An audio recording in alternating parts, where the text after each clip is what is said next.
Democratic Senator Dianne Feinstein has still not been able to return to the United States Senate.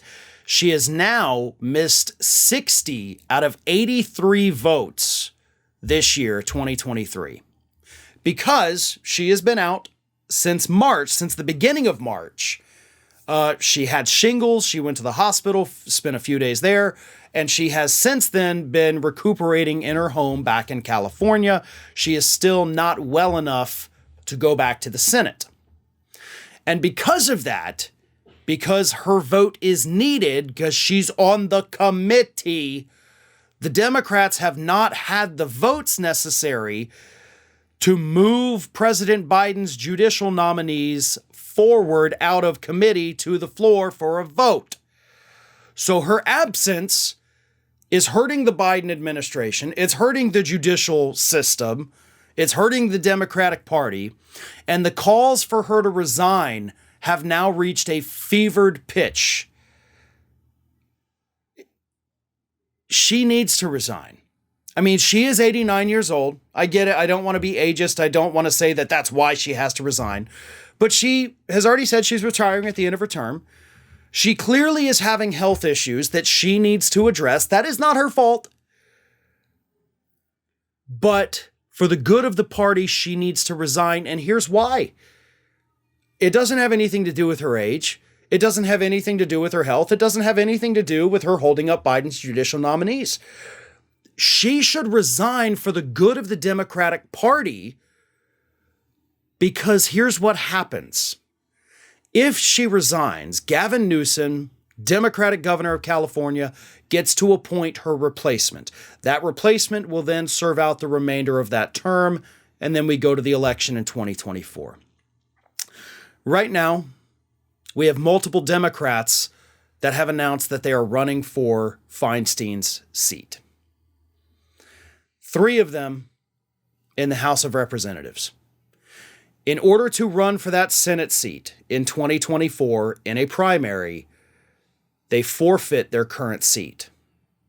So if Feinstein does not resign or retire, we will go into next year knowing that we are going to lose 2 very amazing seats in that House, at least.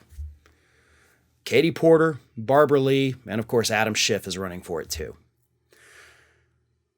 If Newsom appoints a replacement now due to her resignation, that person is pretty much guaranteed to win the election in 2024.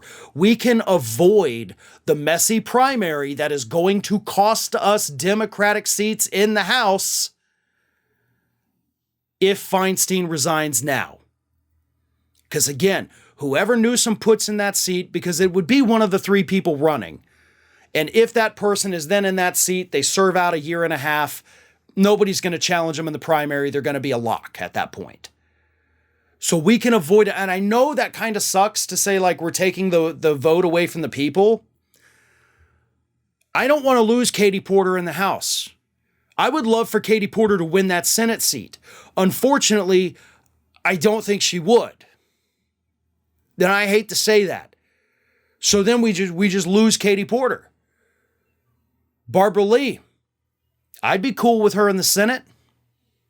I wouldn't be cool with losing her from the House because Adam Schiff gets the seat.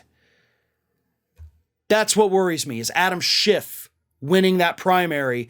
Then we lose Porter and Lee. That's like the worst case scenario there. Newsom needs to talk to Feinstein. They need to have a private chat. They need to work things out. They need to come up with her successor. Again, I know that probably sounds bad, like, whoa, shouldn't we let the people decide? Yes, we should. Okay, I get that. But if that means losing 2 progressive warriors from the House, then honestly, I'd rather let Newsom make that decision. Sorry.